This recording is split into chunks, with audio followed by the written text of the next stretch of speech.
வணக்கம். ஸ்டாலினுடன் கைகோர்த்த விஜய். தமிழக அரசியல் களத்தில் திடீர் திருப்பம். ஸ்டாலினுடன் கைகோர்ப்பது விஜய்க்கு பெரிய ஆப்பா மாறப்போகுது. எந்த விதத்தில் ஸ்டாலினுடன் கைகோர்த்திருக்கிறார் அப்படின்னு சொல்லிட்டு கேட்பீங்க. ஒரு விஷயத்தை நான் படிக்கிறேன், நீங்க கேளுங்களேன். தமிழர் திருநாளாம் தைப்பொங்கல் திருநாளில் உலகமெங்கும் வாழும் தமிழ் உறவுகளின் வாழ்வில் அன்பும் அமைதியும் நிறைந்து நலமும் வளமும் பெருகட்டும். அது மட்டும் இல்ல, அனைவருக்கும் வெற்றி பொங்கல் மற்றும் தமிழ் புத்தாண்டு நல்வாழ்த்துக்கள். எப்படி ஸ்டாலின் ஐயாவும் திமுக காரங்களும் தை 1 தமிழ் புத்தாண்டு என்று சொல்றாங்களோ, அதே மாதிரி விஜய் அவர்களும் பாத்தீங்கன்னா உண்மை என்னன்னு தெரியாம அறிவியல் பூர்வமாக தமிழர்கள் தமிழ் புத்தாண்டை கொண்டாடுகின்ற போது தை 1 தமிழ் புத்தாண்டு என்று சொல்லியிருக்கிறார். இது விஜய்க்கு எந்த அளவுக்கு ஆப்பா மாறும் தெரியுமா? அது மட்டும் கிடையாது, தமிழர்கள் ஏன் சித்திரை 1 தமிழ் புத்தாண்டா கொண்டாடுறாங்க அந்த விஷயத்தை நான் சொல்ல போறேன். வாக்கு அரசியல்ல நம்ம விஜய் அவர்கள் ஸ்டாலினுடன் கைகோர்த்திருக்கின்றார். ஆனா தேர்தல் அரசியல்ல அவர் கைகோர்க்கவில்லை. கொஞ்சம் குழப்பமா இருக்குல்ல? நான் சொல்றேன். நம்ம ஸ்டாலினுடன் விஜய் அவர்கள் கொள்கை அளவுல கைகோர்த்து இருக்கின்றார். கருத்தியல் ரீதியாக 2 பேரும் கைகோர்த்து இருக்கின்றார்கள். எந்த விஷயத்துல அப்படின்னு கேட்பீங்க. எந்த விஷயத்துல திமுகவுக்கும் தவேகாவுக்கும் வேறுபாடு இருக்குது நீங்க கண்டுபிடிச்சு சொல்லுங்களேன். எனக்கு தெரிஞ்சு திமுகவுக்கும் தவேகாவுக்கும் ஒரே வேறுபாடு தான். என்ன வேறுபாடு அப்படின்னு பார்க்கும் பொழுது, திமுகவில் கொள்கை தலைவர்கள் என்று சொல்லுகின்ற போது பெரியார் மட்டும்தான், மற்றபடி யாரும் கிடையாது. ஆனா தவேகாவில் பெண் தலைவர்களையும் கொள்கையாளர்களாக கொள்கை தலைவர்களாக தவேகா ஏற்றுக்கொண்டிருக்குது, விஜய் ஏற்றுக்கொண்டிருக்கின்றார். இந்த மாற்றத்தை தவிர வேற எந்த மாற்றமும் தவேகாவில் இல்ல. அப்படியே திமுக தவேகா ஜெராக்ஸ் தான். ஏன்னா இருமொழி கொள்கையில விஜயுடைய நிலைப்பாடு என்ன, நீட்டில் விஜயுடைய நிலைப்பாடு என்ன. அதனால விஜய் அவர்களை பொறுத்த வரைக்கும் திமுக பெற்றெடுத்த ஒரு குழந்தை தான். அதனால கருத்தியல் ரீதியாக எப்போதும் நம்ம திமுகவை தான் பின்பற்றுகின்றார். நம்ம ஸ்டாலினுடன் தான் ஒரு கைகோத்து இருக்கின்றார். அதனால என்னப்பா புதுசா இப்போ மட்டும் கைகோத்துட்டார்னு சொல்றீங்க அப்படின்னு சொல்லுகின்ற போது, இப்ப திமுக பொறுத்த வரைக்கும் இந்துக்களுடைய நம்பிக்கைக்கு எதிராக பேசக்கூடியவங்க. ஆனா விஜய் அவர்கள் புதுசா வந்திருக்கிறாரு, அதற்கு எதிராக பேச மாட்டாரு அப்படின்னு சொல்லிட்டு நம்ம நினைச்சோம். திமுக இந்துக்களுக்கு எதிராக ஏன் பேசுறாங்க? ஏன்னா இந்துக்களுடைய நம்பிக்கையை ஒட்டுமொத்தமா ஒழிக்கணும். திமுக என்ன கொள்கையை கொண்டிருக்கிறதோ அதுதான் மக்களிடையே போய் சேரணும். திருவிழாக்களா புதுசா பேர் வைப்பாங்க. அதே மாதிரி இந்துக்களுடைய பண்டிகையா திராவிடம் கொண்டாடுறது தான் இனிமே தமிழ் மக்கள் கொண்டாடணும்.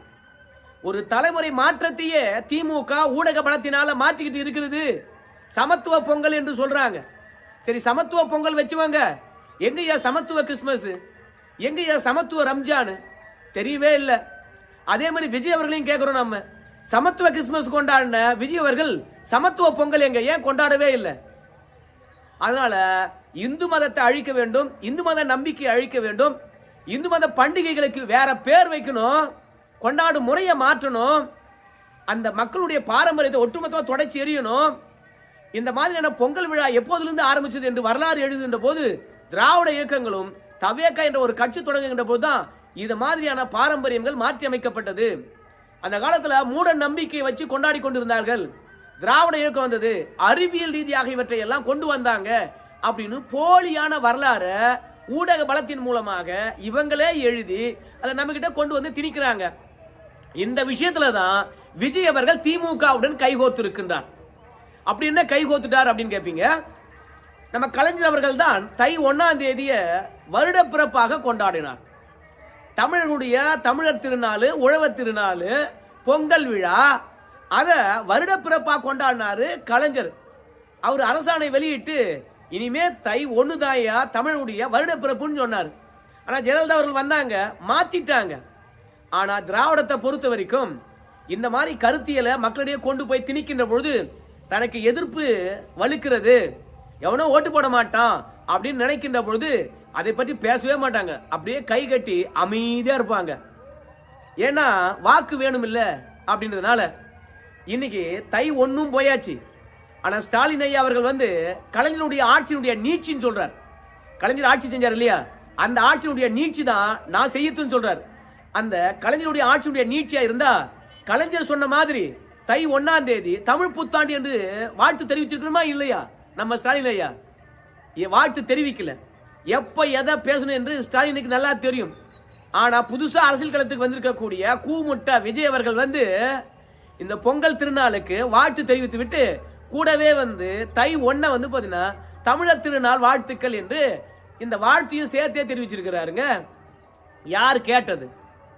தை 1 உண்மையாகவே வந்து பாத்தீங்கன்னா தமிழர்களுடைய வருட பிறப்பா? இல்ல எல்லாரும் அறிவியலை பத்தி பேசுவாங்க, திராவிடத்தில் இருக்கிறவங்க எல்லாருமே அறிவியலை பத்தி பேசுவாங்க. ஆனால் இந்த தமிழர் திருநாள், இந்த உழவர் திருநாளுக்கும் வருட பிறப்புக்கும் அறிவியல் பூர்வமான காரணங்கள் நிறைய இருக்குது. சித்திரை 1 நாம ஏன் வருட பிறப்பா கொண்டாடுறோம் அப்படின்னு சொல்லிட்டு பல பேரும் ஆய்வு செய்து இந்த சித்திரை 1 இந்த வருட பிறப்பு என்பது ஏதோ ஒரு 2000 ஆண்டுகளுக்கு முன்பாக வந்து கொண்டு வரப்பட்டதெல்லாம் கிடையாது. இது எப்போது கொண்டு வரப்பட்டது தெரியுமா உங்களுக்கு அப்படின்னு சொல்லிவிட்டு கிட்டத்தட்ட ஒரு 5000 ஆண்டு காலத்துக்கு நம்ம வருட பிறப்ப சித்திரை 1 தான் கொண்டாடிட்டு இருக்கிறோம் அப்படின்ற ஆய்வு முடிவுகள் கிடைச்சிருக்கு. ஏன்னா நம்ம உழவு சமுதாயமாக மாறின பிறகு மழை எப்போ வரும், வெயில் எப்போ வரும், பனி எப்போ வரும் அப்படின்னு கண்டறிவதற்கும், ரெண்டாவது அறுவடைய எந்த நேரத்தில் செய்யணும் அப்படின்ற எல்லா விஷயத்தையும் கணிப்பதற்கும், இரண்டாவது நேரத்தை பார்ப்பதற்கும் தமிழர்களை பொறுத்த வரைக்கும் ஒரு 5000 ஆண்டுகளுக்கு முன்பாக அவங்க செஞ்ச விஷயம் நட்சத்திரங்களை பார்த்தது. நட்சத்திரத்தையும் சந்திரனையும் ஒப்பிட்டு சூரியன் எந்த இடத்துல வந்து நிக்குது இந்த நட்சத்திரத்துக்கு இணையாக, ஏன்னா சூரியனும் சந்திரனும் வேகமாக வந்து பார்த்தா இடம்பெயரக்கூடியது. தட்சிணாயனம் உத்தராயணம்னு சொல்லிட்டு தெற்கு வடக்க போயிட்டு வரக்கூடியது. நிலவும் அடிக்கடி தேய்ந்து வருது. ஆனா நட்சத்திரங்களை பொறுத்த வரைக்கும் அதிகமா மாற்றம் அடையாம நிலைய ஒரு இடத்துல இருக்குது. அதனால இந்த நட்சத்திர கூட்டத்துல சூரியன் பயணிக்கின்ற பொழுதும் சந்திரன் பயணிக்கின்ற பொழுதும் நாம அழகா வந்து எப்ப மழை வரும், எப்ப வெயில் வரும், அதே மாதிரி மீண்டும் இந்த நட்சத்திர கூட்டமும் சூரியனும் சரியான நேர்கோட்டில் என்னைக்கு வருதோ அன்னைக்கு வருட பிறப்பு, அன்னைக்கிலிருந்து புதிய சீசன் வரப்போகுது, பழைய சீசன் முடிஞ்சிருச்சு அப்படின்னு வருட பிறப்பை கண்டறிந்தாங்க. நட்சத்திரத்தை அடிப்படையாக வச்சவங்க தான் நம்ம தமிழர்கள். உலகத்திலேயே அறிவியல் பூர்வமாக வருட பிறப்பை கணித்து இன்னைக்கு வரைக்கும் மாற்றம் இல்லாமல் கொண்டாடிக்கிட்டு வர்றது சித்திரை 1 தான். இடையில வந்து பார்த்தீங்கன்னா மக்கள் எல்லாம் பின்பற்ற வேண்டும் என்பதற்காக இதுல கிருஷ்ணனுடைய பிள்ளைகள், கிருஷ்ணனும் நாரதரும் ஒன்றிணைந்து பெற்றெடுத்த 12 பிள்ளைகள் தான் 12 மாதங்கள் அப்படின்னு சொல்லிட்டு ஒரு புராண கதையை இணைச்சிருக்கலாம். ஆனா 5000 ஆண்டு காலமாக நாம சித்திரை 1 தான் தமிழர் புத்தாண்டாக கொண்டாடிக்கிட்டு இருக்கிறோம். என்ன ஒண்ணு, அறிவியலாளர்களை பொறுத்த வரைக்கும் என்ன சொல்றாங்க கேட்டீங்கன்னா, இன்னைக்கு இருக்கக்கூடிய ஏப்ரல் 14 நம்முடைய புத்தாண்டு அல்ல. அதற்கு பதிலாக நாம எப்ப கொண்டாடி இருந்தோம்னு கேட்டீங்கன்னா மார்ச் 23ஆம் தேதி தான் நம்முடைய தமிழ் புத்தாண்டை கொண்டாடிக்கிட்டு இருந்தோம். ஆனா ஏன் வந்து நாம சித்திரை 14க்கு போயிட்டோம் அப்படின்னு சொல்லுகின்ற போது நம்ம தமிழர்களை பொறுத்த வரைக்கும் ஒரு 5000 வருடங்களுக்கு முன்பாக ஒரு வருடத்துக்கான நாளை 365 நாள்னு கிடைச்சிட்டாங்க. 365 நாள்னா அப்போ கால் நாள் இருக்குல்ல, அந்த கால் நாள் வந்து பாத்தீங்கன்னா ஒவ்வொரு ஆண்டா கூடி கூடி கூடி கிட்டத்தட்ட ஒரு 2000 ஆண்டுகள் கடந்து விட்ட பிறகு நமக்கு ஒரு 10 நாள் 15 நாள் வந்து பின்னோக்கி போயிடுது. அதனால அன்னைக்கு இருந்த அறிவியல் யுக்தி மூலமாக 365 நாள் தான் ஒரு ஆண்டுன்னு கணிச்சாங்க 5000 ஆண்டுகளுக்கு முன்பாக. ஏதோ 2000 ஆண்டுகளுக்கு முன்பாகலாம் கிடையாது. ஸோ 5000 ஆண்டுகளுக்கு முன்பாக 365 நாள் தான் ஒரு ஆண்டுக்கு அப்படின்னு கணிச்சதே பெரிய விஷயம். அந்த கால் நாளில் 365 கால் நாள்னு சொன்னோம்ல, அந்த கால் நாளில் விட்டது பெருசாக ஒரு பிரச்சனை கிடையாது. என்ன ஒன்று, அந்த 365 கால் நாள் கரெக்டாக கணிச்சிருந்தாங்கன்னா நம்முடைய தமிழ் புத்தாண்டு இந்த மார்ச் மாதம் 23ஆம் தேதியே வந்திருக்கும். அந்த கால் நாள் கூடி கூடி கூடி கூடி ஏப்ரல் 14க்கு நம்ம தள்ளி போயிட்டோம். எப்படி பார்த்தாலும் தை 1 நமக்கு புத்தாண்டு கிடையாது. இதெல்லாம் தெரியாமல் விஜய் அவர்கள் வந்து பார்த்தீங்கன்னா தமிழ் புத்தாண்டு சொல்கிறார். நாம் என்ன சொல்கிறோன்னு கேட்டிங்கன்னா, ஏற்கனவே திமுக இருக்குது. இந்த உருட்டுக்கெல்லாம் உருட்டுறதுக்கு, தமிழுடைய பாரம்பரியத்தை மறைப்பதற்கு, புதிய பண்டிகையை கொண்டு வர்றதுக்கு, இல்லை பண்டிகையை புதிய வடிவில் கொண்டாடுவதற்கு திமுக ஏற்கனவே இருக்குது. நீ என்னத்துக்கு திமுகவுடைய வருஷனா வர? மக்களுக்கு சலிப்பு ஏற்படாது. மாற்றம்னா முழு மாற்றத்துடன் வரணும். நாம் தமிழர் கட்சி மாதிரி வா, முழுமையான மாற்றம். ஏற்கனவே அதிமுக திமுக இருக்குது. ஆனால் திமுகவுக்கும் அதிமுகவுக்கும் ஒரே வேறுபாடு என்னன்னு கேட்டீங்கன்னா, எல்லா கொள்கையிலும் ஒன்னா இருப்பாங்க. ஆனா அதிமுக மக்கள் நம்பிக்கைக்கு மதிப்பு தருவாங்க. அதான் அதிமுகவுடைய மாண்பு.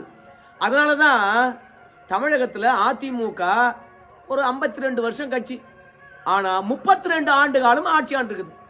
இந்த சாதனையை வேற எந்த கட்சியும் செய்யல இந்தியாவில். அதை முதல்ல நம்ம பார்க்கணும். கம்யூனிஸ்டுகள் அதிமுக விட அதிகமாக ஆண்டு இருக்காங்க மாநிலங்கள்ல. ஆனா அவங்க எப்ப தொடங்கினாங்க கட்சியை, அவங்க எவ்வளவு காலம் ஆண்டாங்க. ஆனா 52 ஆண்டு காலம் ஆகக்கூடிய ஒரு கட்சி 32 ஆண்டு காலம் ஒரு மாநிலத்தை ஆளுதுன்னா என்ன அர்த்தம்? மக்கள் நம்பிக்கைக்கு எதிராக செயல்படுவது கிடையாது. ரெண்டாவது, மக்கள் தலையில எதையும் திணிப்பது கிடையாது. அப்படியே திணிச்சாலும் அது தப்புன்னு வச்சுங்களேன், உடனடியாக திரும்ப பெற்று விடுவார்கள். ஜெயலலிதாவை பொறுத்த வரைக்கும் கட்டாய மதமாற்ற தடை சட்டம் கொண்டாந்தாங்க. ஆடு கோழி பலியிடக்கூடாது என்று கூட தடை விதிச்சாங்க. ஆனால் மக்கள் எதிர்ப்பு தெரிவிச்சாங்க. பகிங்கரமா ஜெயலலிதா அவர்களை பொறுத்த வரைக்கும் தப்பு பண்ணிட்டேன், வழிகாட்டுவது சரியான ஆளா இருந்தா இந்த தப்பு நிகழ்ந்திருக்காது, அதனால இவற்றையெல்லாம் நான் திரும்ப பெறுகின்றேன், இந்த தப்பை நான் செய்ய மாட்டேன் அப்படின்னு சொல்லிட்டு கோயில்கள்ல ஆடு பலி வெட்டிக்கலாம் அப்படின்னு சொல்லிவிட்டாங்க. அதே மாதிரி கட்டாய மதமாற்ற தடை சட்டத்தையும் நீக்கினாங்க. மக்கள் எதிர்ப்பு வாக்குகள் மூலமாக தெரிவிக்கப்படுகிறது. அப்போ போன ஆண்டு எல்லாம் நம்ம என்னென்ன தப்பு பண்ணமோ அதெல்லாம் திருத்திக்கிறாங்க. ஆனா இந்த திமுகவிலையும் சரி தவேகாவிலும் சரி திருத்திக் கொள்ளுகின்ற மாண்பு கிடையாது. திமுகவில் இருக்கக்கூடியவங்களும் சரி தவேகாவில் இருக்கக்கூடியவங்களும் சரி எனக்கு தெரிந்து எத்தனை பேர் தமிழர்கள் என்று தெரியல. எப்ப விஜய் தமிழர் இல்லையா அப்படின்னு கேட்டீங்கன்னா, அவங்க அப்பா தமிழர் தான். ஆனா அவங்க அம்மா யாரு? தாய்மொழி விஜய்க்கு தெலுங்கு தான். ஏன்னா தாய் பேசுற மொழியே பாத்தீங்கன்னா தெலுங்கு தான்.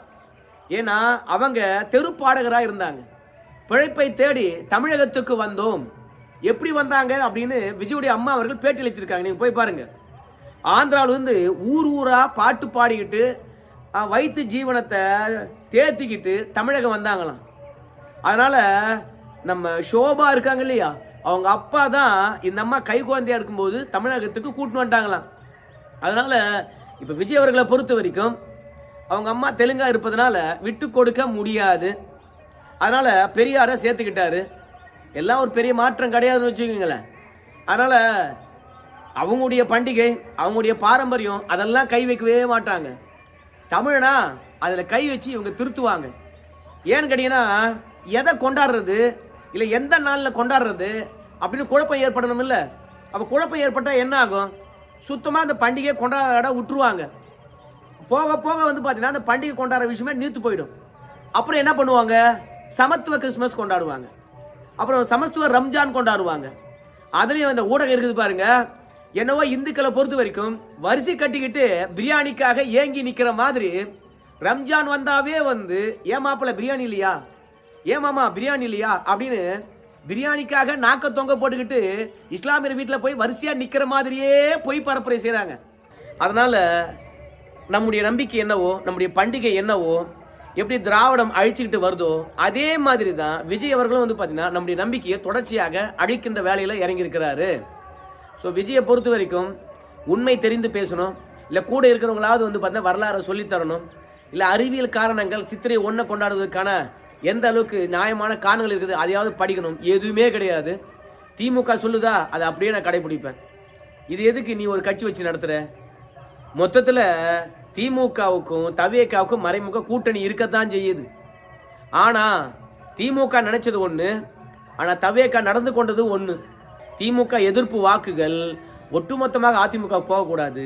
எப்படி கமலஹாசன் பிரிச்சாரோ அது மாதிரி விஜய் பிரிக்கணும், மீண்டும் திமுக ஆட்சிக்கு வரணும் அப்படின்றதுக்காக தான் விஜயை கொண்டு வந்தாங்க.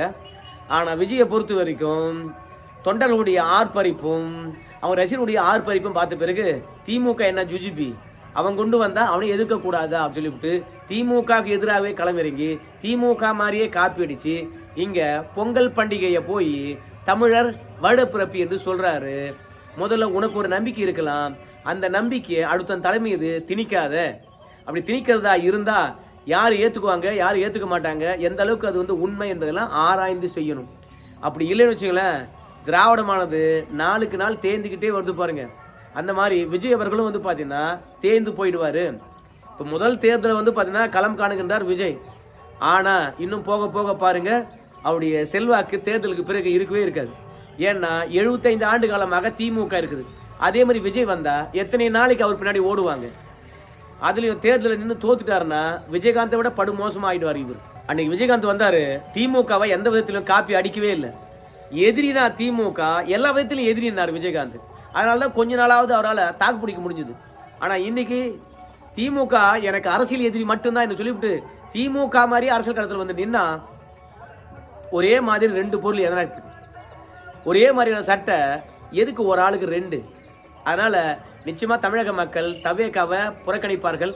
இந்த திமுகவை காப்பி அடிப்பதிலிருந்து தயவு செய்து விட்டுணும் அப்படின்னு சொல்லிட்டு நினைக்கிறேன். அதாவது திரைப்படத்தை கூட சொல்லுவாங்க பாருங்க, நீ அவனாடா அப்படின்னு. அந்த மாதிரி திமுக மாதிரியே வந்துட்டு திமுக ஒத்து ஊதிக்கிட்டு திமுக கொள்கைக்கு வளம் சேர்த்துக்கிட்டு வலிமை சேர்த்துக்கிட்டு தமிழக மக்களை ஏமாத்தலாம்னு நினைச்சா இந்த விஜயை யாரும் ஆதரிக்கவே மாட்டாங்க. தமிழருடைய வருடப்பிறப்பு சித்திரை 1 தான், இந்த தை 1லாம் கிடையாது.